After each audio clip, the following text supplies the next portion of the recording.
अच्छा भैया, हम लोकगीत विराह कलाकार डॉक्टर उमेश जदुवंशी माँ जानकी स्टूडियो सूरजपुर की देख रेख में एक श्रद्धांजलि गीत श्रोता सज्जनों के बीच में भेजने चल रहे हैं। हम आशा करते हैं कि इस श्रद्धांजलि गीत को आप श्रोता जनों का दुलार स्नेह आशीर्वाद मिलेगा और मैं चर्चा इस गीत के माध्यम से एक ऐसी शख्सियत की चर्चा करने चल रहा हूं जिन्होंने बलिया के एक ग्रामीण इलाके से उठ करके अपनी शिक्षा, अपनी ईमानदारी, अपनी मेहनत, अपने कर्म की बदौलत पूरे हिंदुस्तान में अपने नाम को उजागर किया। ऐसे जुझारू, जनप्रिय, लोकप्रिय रसड़ा के विधायक बहन मायावती जी के अत्यंत करीबी, जिनको बहन जी छोटे भाई का दर्जा दिया था, बहन जी के छोटे भाई के रूप में अपनी पहचान तो बनाया ही था, लेकिन पूर्वांचल में बहुजन समाज पार्टी के झंडे को बुलंद करने के साथ साथ बहुजन समाज में एक क्रांति लाने का भी प्रयास किया था। ऐसे कर्मयोगी विधायक को हम अपनी पूरी पार्टी के साथ संपूर्ण जनता की ओर से आदरणीय विधायक जी को सच्ची श्रद्धांजलि और श्रद्धा सुमन अर्पित करता हूं। आइए मास्टर साहब भूमिका की लाइन से।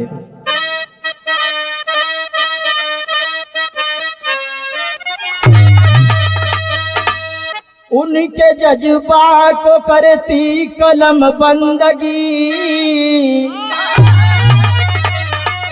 सूर्य बनकर जो चमका धरातल के ऊपर, अपनी मेहनत से गर्वित किया मुल्क को, जिनके कर्मों की खुशबू उड़ेगी बराबर, हो गई लुप्त खिल कर गुलाबों की लाली, या जहिम गिरी हिमालय की छाती फटी, अरे मुसाफिरी कभी यह करुण वेदना, 5 तारीख को औचक ये घटना घटी।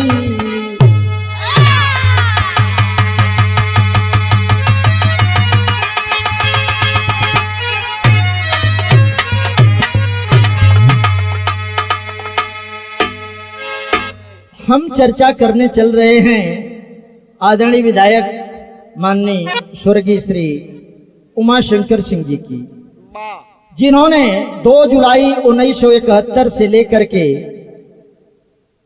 5 अगस्त 2026 तक अपनी जीवन यात्रा में अनेकों ऐसे मुकाम हासिल किया जिसकी तुलना समाज करता है, जिनकी का गुणगान समाज करता है। लेकिन गीत के शुरुआत में एक लाइन गजल के टुकड़ा लगत मास्टर साहब।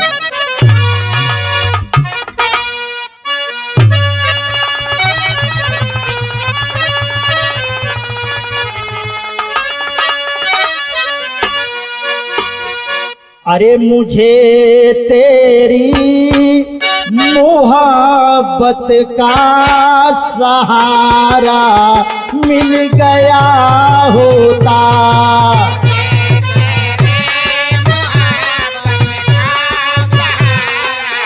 तैयारी में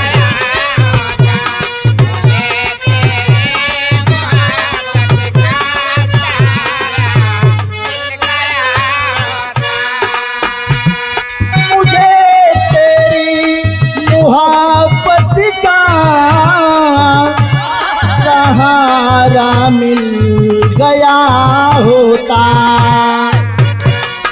अगर तूफान नहीं आता किनारा मिल गया होता,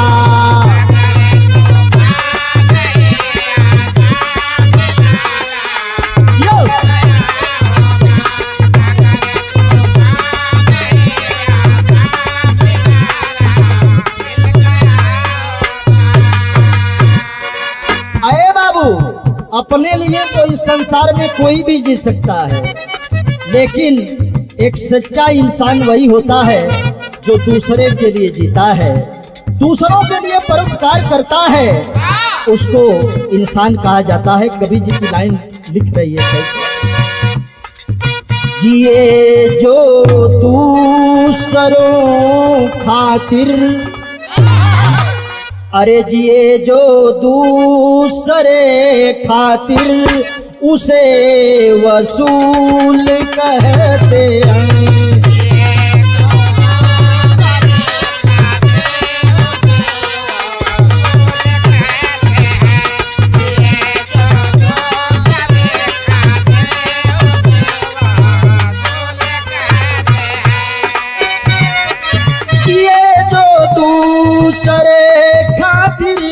उसे वसूल कहते हैं।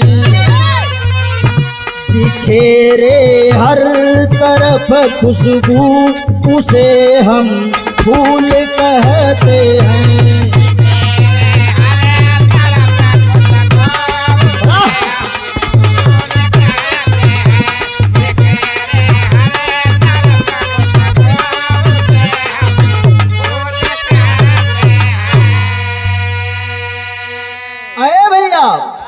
मनुष्य वही है जो अपने कर्म से जीवन की दिशा को बदल देता है। कवि जी की लेखनी नजम मिल रही है कैसे मास्टर,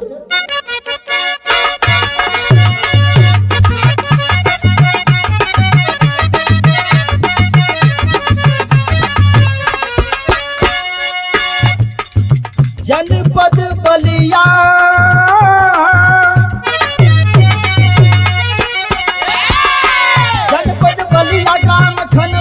कहानी है, आत्मसम्मान खातिर धरती यह बलिदानी है।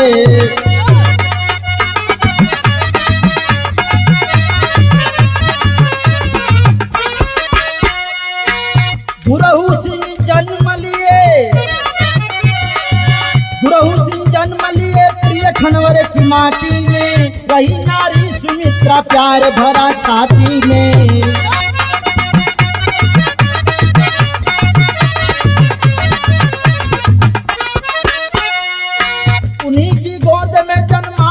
फौलाद हुआ, उन्हीं की गोद में जन्मा बबर फौलाद हुआ, नाम उमा शंकर सिंह प्यारा एक औलाद हुआ।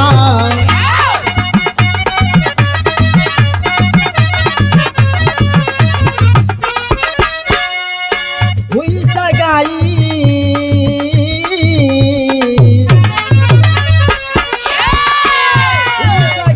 आई पुष्प सिंह भवनवा में, भवनवा में प्रिंसिपल के तैयारी खेले अंगनवा में।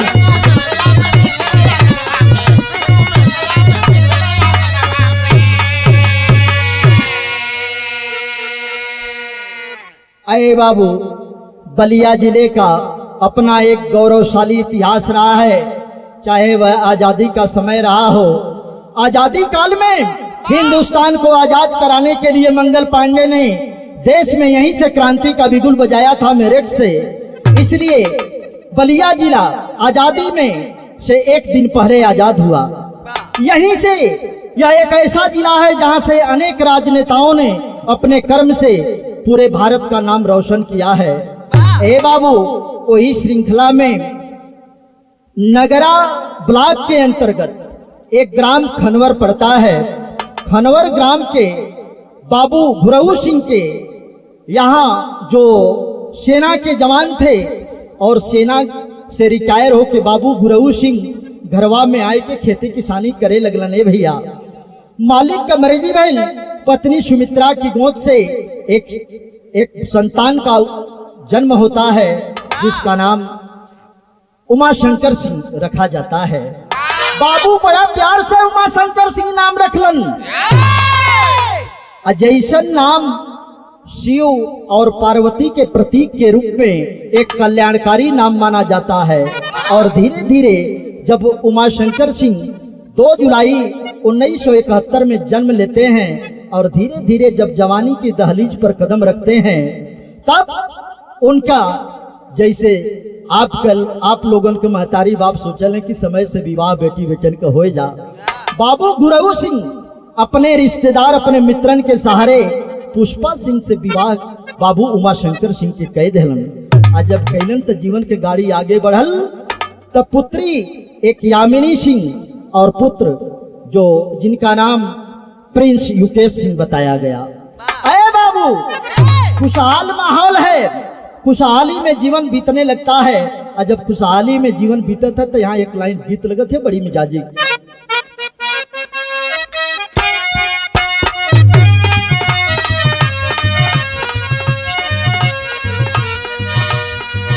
रुस के सुती गईला गोड़ तारी,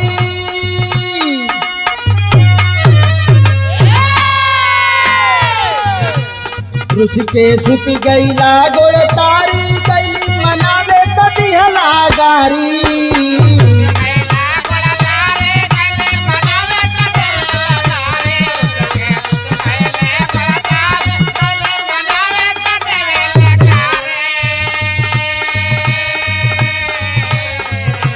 रुस के सुत गईला गोड़ तारी, गईली मनावे तदिहला गारी। राजा हो, राजा हो, राजा हो, ऐसन मरला चटकन हमरे गाल पर, सट गईली देवाल पर ना।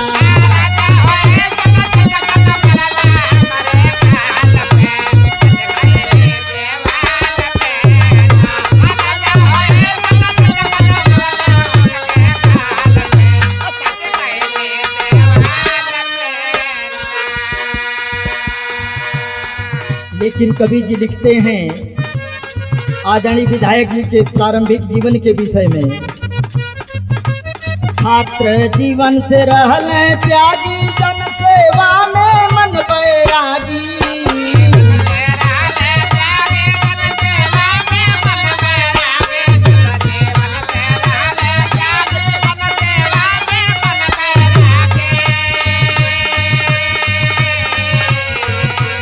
छात्र जीवन से रहले त्यागी, जन सेवा में मन बैरागी।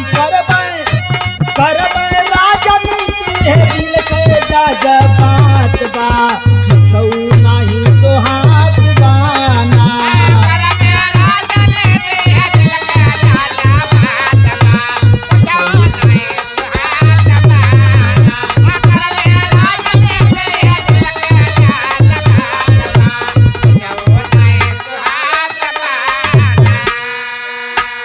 धीरे धीरे विधायक जी का जीवन आगे बढ़ने लगता है। समय आती है सन 1991 का समय आता है और बलिया के सतीश चंद्र कॉलेज में स्नातक में दाखिला लेते हैं पढ़ाई के लिए। और जब लेते हैं तब होता क्या है,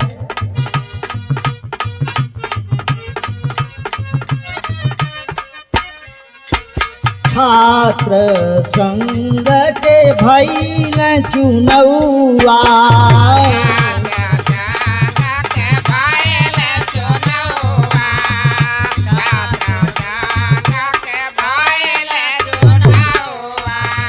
पूजल पूरा जिलावा में नेताजी कन्हौआ।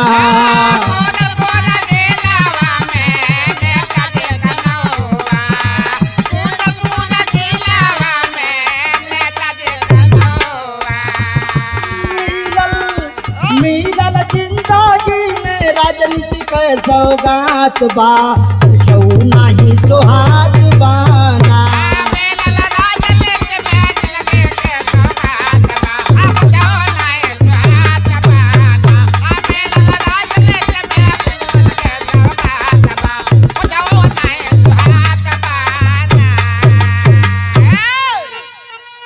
सतीश चंद्र डिग्री कॉलेज में बलिया में जो है छात्र संघ का चुनाव होता है और 1991 में आदरणीय उमाशंकर जी छात्र संघ के अध्यक्ष का चुनाव भारी बहुमत से जीत जाते हैं। इतनी वोटों से जीते थे कि आज भी उस कॉलेज में छात्र संघ के चुनाव में आज तक कोई छात्र संघ का अध्यक्ष उतने मतों से नहीं जीता है। धीरे धीरे राजनीति के क्षेत्र में कदम बढ़ाने लगे। आया वर्ष 2007 जिसमें बहन कुमारी मायावती जी की सरकार उत्तर प्रदेश में बनती है और जिला पंचायत का चुनाव नगरा से लड़ते हैं और नगरा क्षेत्र से जिला पंचायत का चुनाव जीत करके बहन जी के पास लखनऊ पहुंच जाते हैं। आज जब लखनऊ पहुंचलन तब धीरे धीरे बहन जी के साथे उनका स्नेह मिले लगल बहन जी कल और धीरे धीरे राजनीति में गाड़ी आगे बढ़े लगल। और जब गाड़ी आगे बढ़े लगल तो यहाँ गीत बदल थे मास्टर।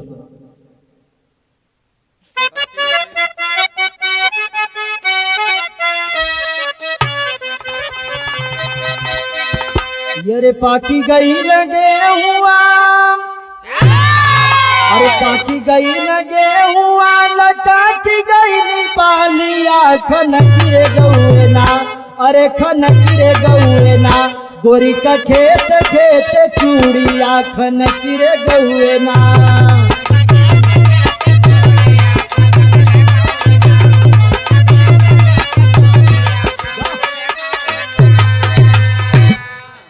जिला पंचायत सदस्य के रूप में एक ऐसी शख्सियत के रूप में कदम बढ़ाते हैं।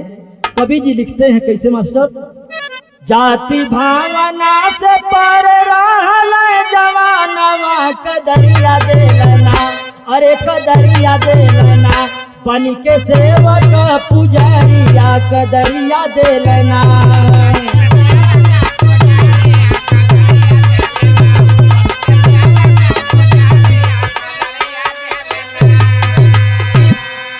गरीब दुखियन से अपने गरबा से लगावे, अरे सहयोग करे दूर दिन में साथवा निभावे।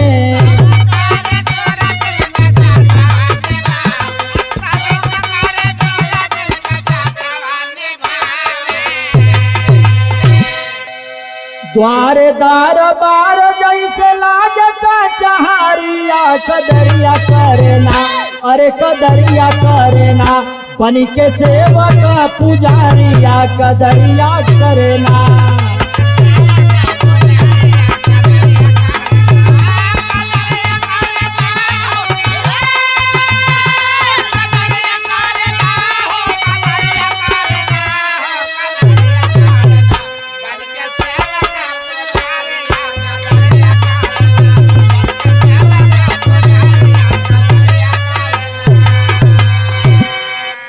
अरे बाबू धीरे धीरे समय आता है 2012 के चुनाव में बहन मायावती जी रसड़ा से टिकट एक बार देती हैं उमाशंकर सिंह जी को, अपने नए चेहरे को।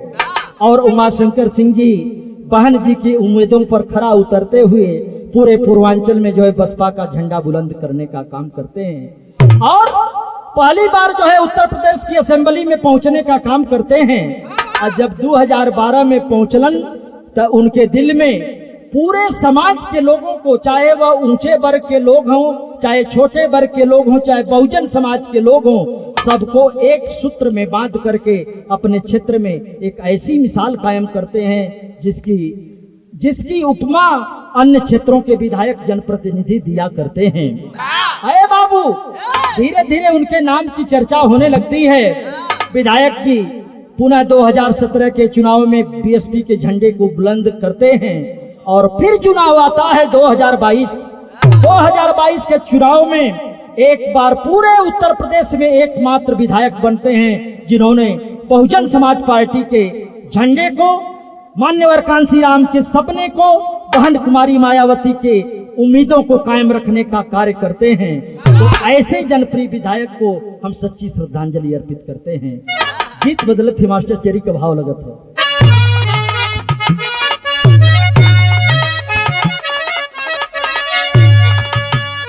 हाय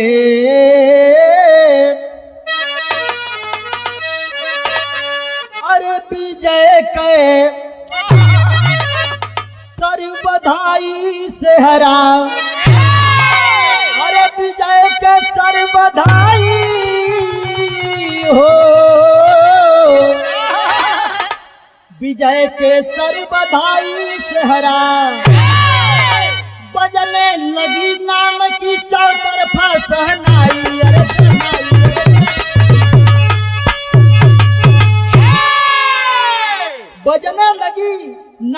चौतरफा सहनाई, विजय के सर बधाई सेहरा।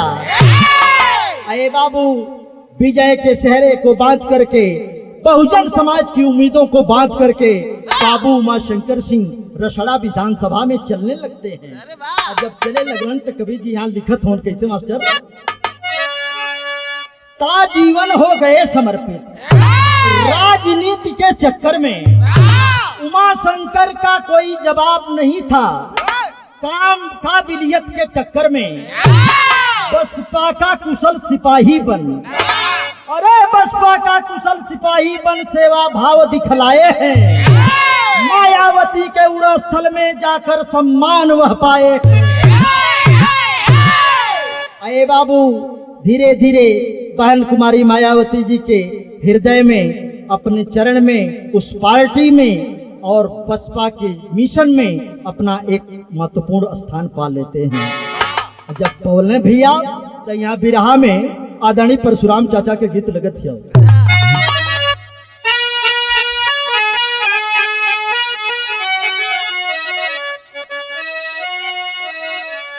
अरे बोल जनी बोला,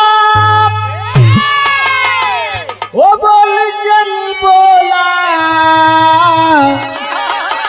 असुगनावा हरि के बोल जनी बोला।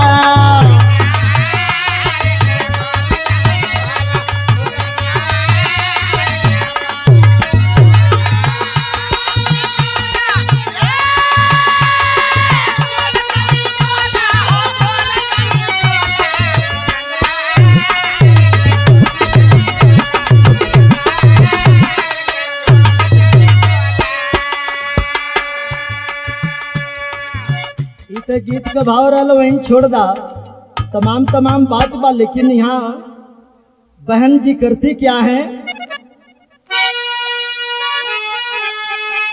यार 2012 जब बेला जंगीर नवा में टिकट पवल बघेला।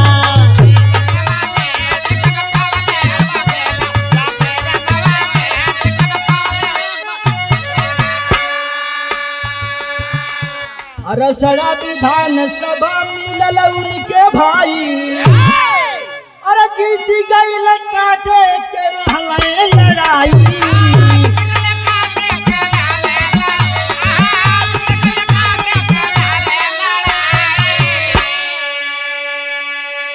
अरे बसपा का झंडा बगल में उड़ेला, जंगीर नवा में टिकट पवल बढ़ेला।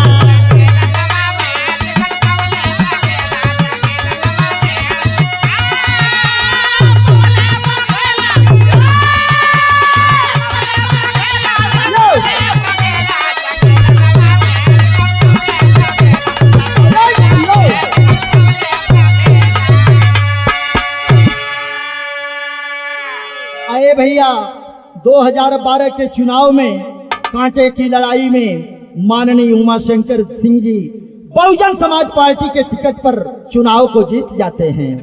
और जब टिकट में चुनाव जीत गए तो यहाँ बिरहा में बड़ी क्लासिकल बड़ी मजेदार फिल्म के गीत लगते हैं।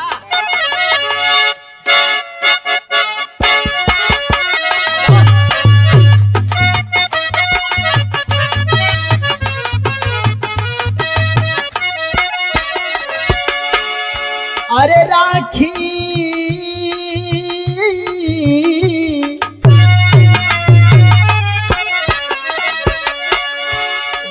राखी के धागा में बहिना का प्यार, राखी के धागा में बहिना का प्यार, बनल रहे भैया जिंदगिया तुहार।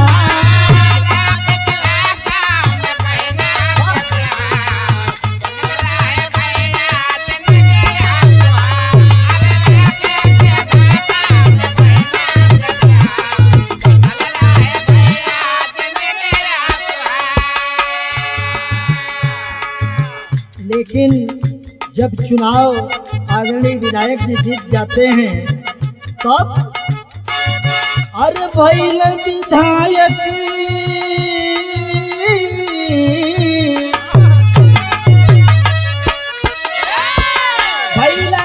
विधायक गुजैला जय जयकार, भैले विधायक गुजेला जय जयकार, आयल सवन वाले रखिया के प्यार।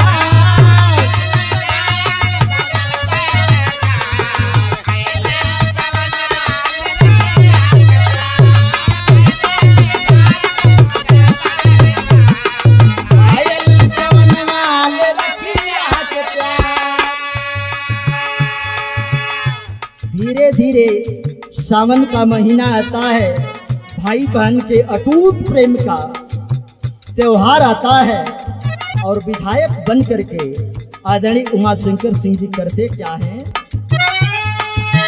अरे माया जी से राखी बंधवले कलैया,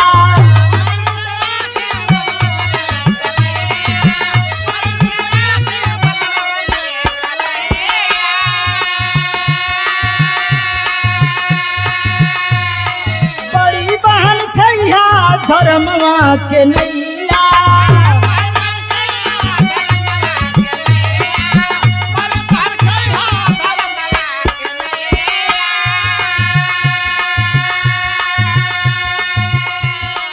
टूटे ना कबहू सनहिया के तार, टूटे न कबहू सनहिया के तार, आयल सवन वाले राखी के प्यार।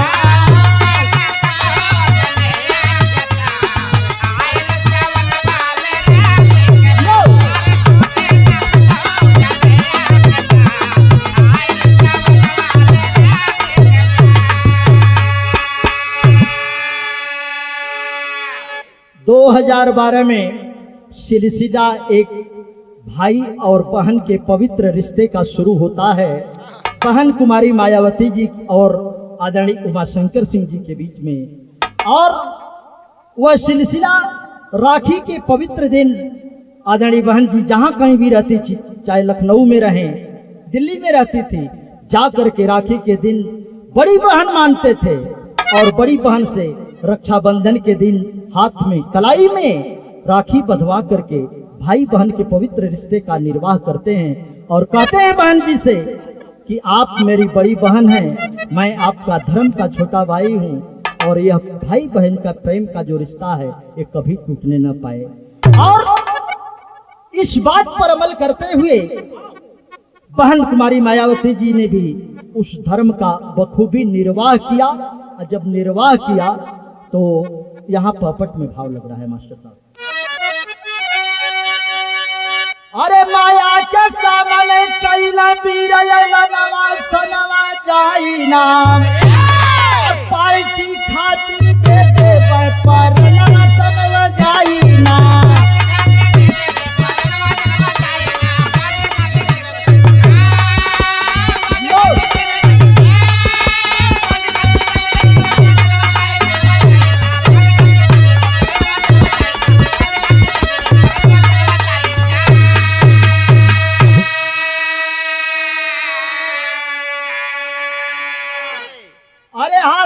हॉस्टल कॉलेज, अरे हॉस्टल कॉलेज निज भूमि में खुलवाए हो, विधानसभा में विकास की जाल अरे चौथर पर बिछवाए हो। अरे 351 शादी में दिहल धनवा सनवा जाई ना, पार्टी खातिर दे दे पर नवा सनवा जाई ना। आदरणीय विधायक जी अपने निजी क्षेत्र में बलिया में मेडिकल कॉलेज निजी जमीन पर खुलवाने का काम किया। अपने रसड़ा विधानसभा में 40 वाई-फाई सेंटर की स्थापना किया विद्यार्थियों को पढ़ने के लिए, और इसके साथ साथ गरीबों का मसीहा बनकर के आजीवन जो है सेवा भाव से सबके लिए खड़े रहने का काम किया।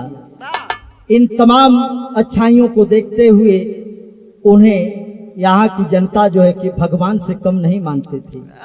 आल्हा में भाव लगा था मास्टर साहब।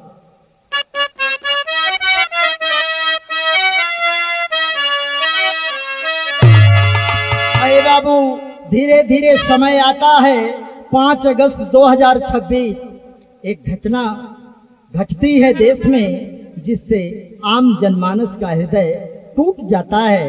वो घटना घटती कैसे है, आलाम भाव लगत मास्टर।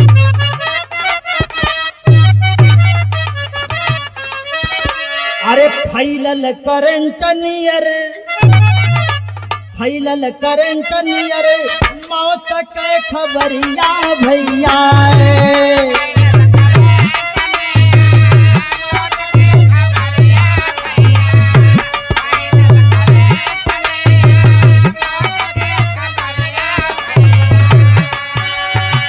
पूरा प्रदेश में ना चलबा को हराम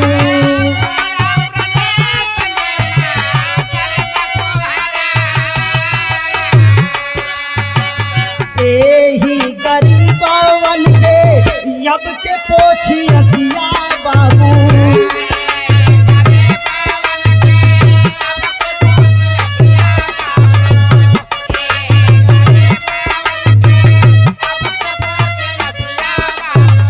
बाजा बगिराई दिहला छतिया पे राम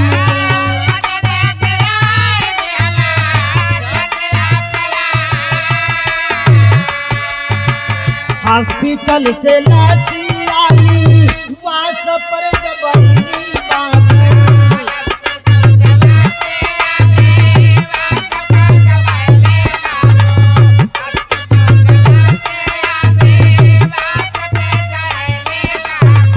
रोवे परिवार होता रे जवा के था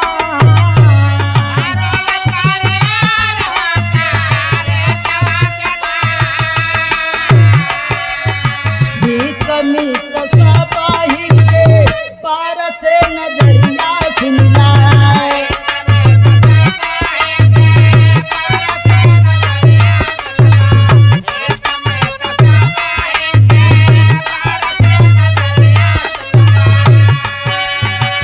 रोवे नारी सुपाना आंसू पर विराम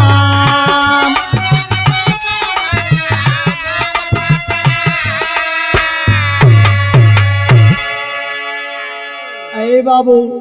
अंत में समय आता है 5 अगस्त 2026 को दिल्ली के फोर्टिस हॉस्पिटल में आदरणीय विधायक जी का अंतिम सांस रुकती है और वहां से उनके बेटे प्रिंस युकेश सिंह और उनके सगे संबंधी लेकर के आते हैं लखनऊ आवास पर। वहां पर जब पहुंचते हैं तो वहां पर उत्तर प्रदेश के मुख्यमंत्री पहुंचते हैं, माननीय योगी आदित्यनाथ जी, समाजवादी पार्टी के राष्ट्रीय अध्यक्ष पूर्व मुख्यमंत्री आदरणीय अखिलेश सिंह यादव जी पहुंच करके श्रद्धांजलि देते हैं और बसपा की पूर्व मुख्यमंत्री बहन कुमारी मायावती जी उत्तर प्रदेश असेंबली की अपने इकलौते विधायक को देख करके उनके आंखों से आंसू छलकने लगता है। रोते हुए कहती हैं कि हमेशा उमाशंकर सब लोगों ने धोखा दिया, पार्टी के सभी लोगों ने साथ छोड़ दिया, लेकिन उमाशंकर सिंह ने मेरा साथ कभी नहीं छोड़ा और मरते दम तक जो वादा किया था हमसे उस वादे पर खरा उतरने का काम किया। यही बात कहती हैं पत्नी पुष्पा सिंह विलाप करती हैं, बेटे युकेश सिंह विलाप करते हैं, भाई उनके सहयोगी पीए जो है भाई रंजीत सिंह भी खबर को सुनते हैं, बेहोश हो जाते हैं, मीडिया के माध्यम से रोते हुए देखा गया। और यही खबर जब रसड़ा विधानसभा में पहुंचती है तो बहुजन समाज के लोग जो है लखनऊ से लेकर के इस रसड़ा तक उस दिवंगत महापुरुष का स्वागत करने के लिए कतारों में जगह जगह पूर्वांचल एक्सप्रेस पर खड़े होकर के अपने जनप्रिय विधायक को अंतिम विदाई देने का काम करते हैं। इसलिए खड़ी के बिरहा गीत के अंतिम लाइन में कहना है मास्टर,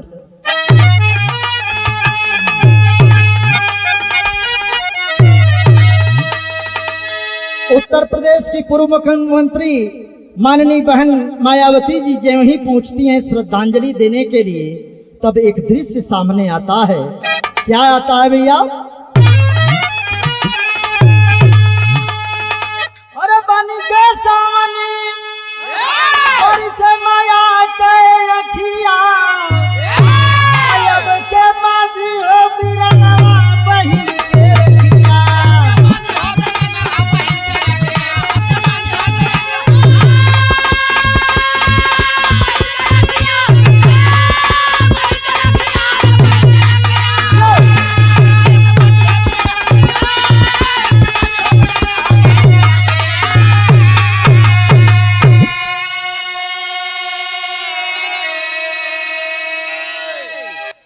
अरे कितना मजबूत रहल तुहरो इरादा, अरे पार्टी संग सच्चा निभावला तू वादा।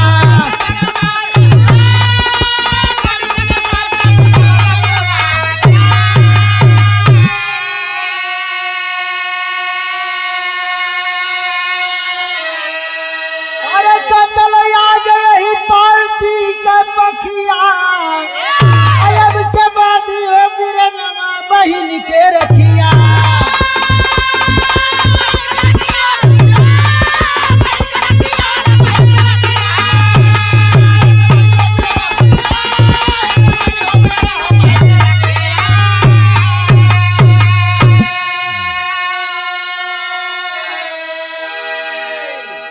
अरे चढ़ावे श्रद्धा सुमन अखिलेश भर नयनवा, अरे योगी कहे डूबल आज बादरी में चनावा।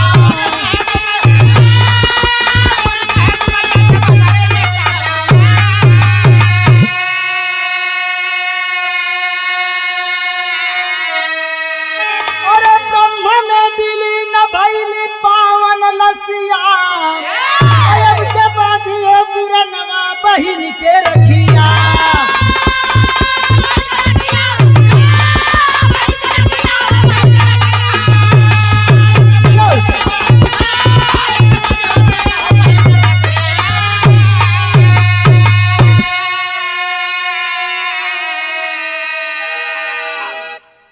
उनके आवाज पर, लखनऊ आवाज पर सभी दलगत सीमाएं टूट जाती हैं। सभी पार्टियों के नेता पहुंच करके श्रद्धा सुमन अर्पित करते हैं। और हम भी पूरे बिरहा समाज की तरफ से, सभी वादक साधक साथियों की तरफ से, मैं डॉक्टर उमेश जदुवंशी अपनी पूरी टीम के साथ आदरणीय विधायक जी को श्रद्धा सुमन सच्ची श्रद्धांजलि अर्पित करता हूं और आशा करता हूं कि ईश्वर उनको अपने श्री चरणों में स्थान देंगे। इन्हीं कामनाओं के साथ अपने गीत का समापन करता हूं। कवि कुल घराने का परिचय मास्टर।